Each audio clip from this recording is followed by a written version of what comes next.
Imagine you're in a beautiful country. You can smell all the different kinds of foods in the air. You can see animals that you've never seen before. You can go to beaches that are like paradise. And you can do things that you've only seen in the movies. But then some idiot kid makes you leave and go home early.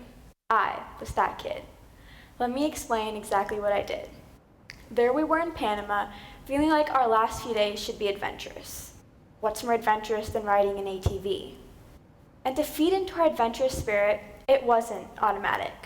So there I was, an inexperienced, very overconfident 13-year-old girl on an ATV changing the gears all by myself.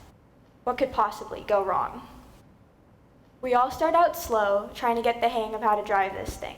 Then suddenly, it feels like a race. I'm barely thinking, just going faster and faster, trying to stay an inch ahead of the others. Then the road narrows. We're all provoking each other, trying to see who can go the fastest. But I'm starting to feel like I might be going too fast. Now I'm going downhill. The wind is so loud I could barely hear myself think. Adrenaline rushing through me. But I'm no longer in control. So I get my foot ready to lower the gear, but it gets stuck. I look down for a brief second, and suddenly, out of nowhere, there's another ATV in front of me. I swerve to avoid hitting them, and I'm barely on the road. But before I could swerve back, I go flying.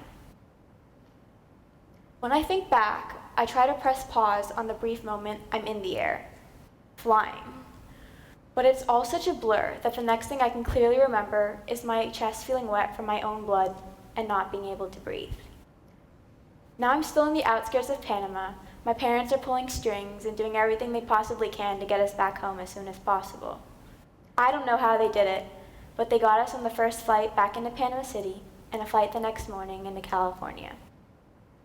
Fast forward 1 month, I'm barely sleeping, barely eating, in immense pain, and finally about to have surgery.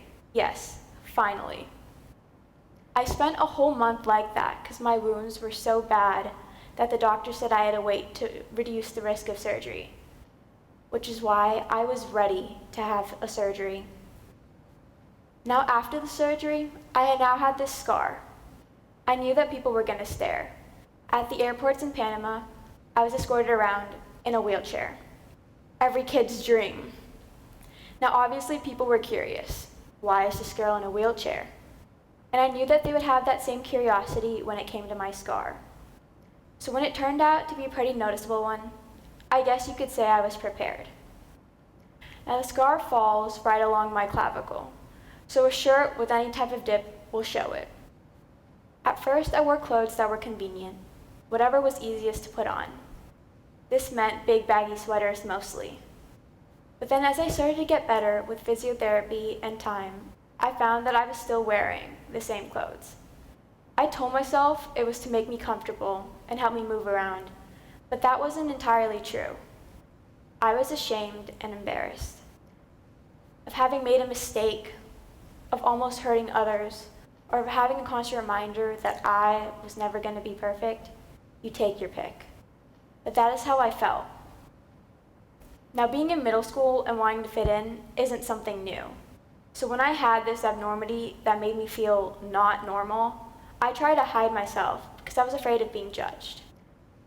Now we all have this idea of perfection, someone we want to be or look like, some idea we want to live up to. I also had an idea of what I thought was perfect, and this scar didn't fit into that idea.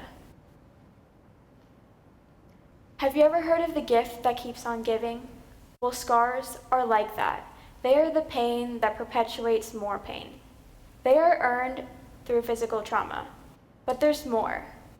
There's 2 other things a scar does. First, it's a physical trigger surrounding the events of the injury.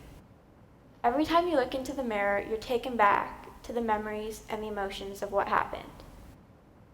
Every time you look in the mirror, your eyes naturally gravitate to the scar. Your fingers lightly brush it just to see if it's still there. Second, not only do you have to deal with all these new emotions and changes that come with the scar, you also have to deal with how others are going to react to it. When I would be having a conversation with someone, I could see them take the occasional glance at my scar. They were trying to be subtle about it, but I could tell the curiosity was invading their thoughts. At first, I didn't really mind. I mean, what's easier than talking about yourself? But then the scar started to define me. It came to the point where that was the only thing people would talk to me about. Or they would stare to try and see it, and that was not the kind of attention I wanted. Now, when most people think of scars, they think of stitches or surgery. But the definition of a scar is a growth of tissue marking the spot where skin has healed after an injury. So what most people don't realize is that we all have scars. However faint or small, they're there. That one pimple that just wouldn't go away, so you scratched at it or popped it and now there's a small mark, that's a scar.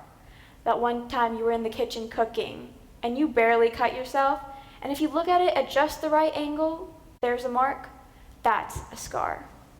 Each scar shows something we've experienced or overcome, which is why in some religions, it's even considered a sign of maturity and strength.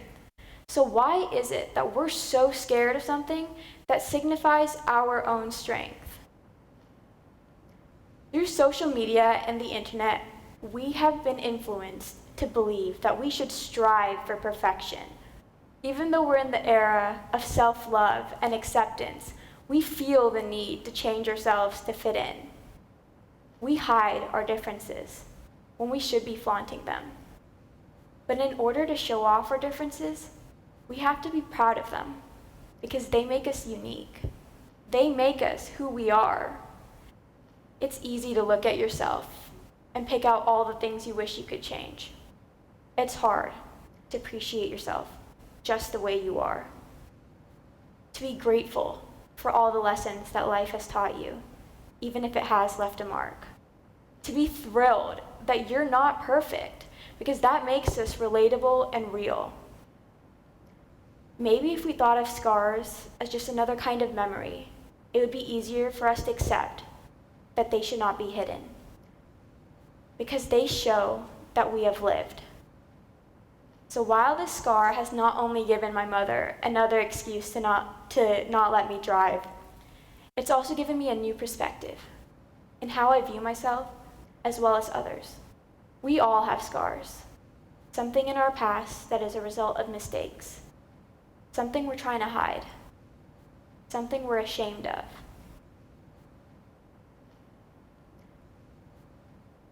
Some are physical, some are emotional. But we shouldn't define our scars by how they look or how we got them. Our scars are a part of our past, not our future. They share a story of acceptance, fear, sadness, guilt, or maybe even happiness. Our scars are a reminder of what we have overcome, which is why it is so important that we embrace them. It has taken me a while to get to the point where I have chosen to accept that this scar is a part of me. In the beginning, I didn't ever think I would get here, let alone be giving a TED Talk on it, which is why I can confidently say that this scar doesn't define me. I define it, and it's perfect. Thank you.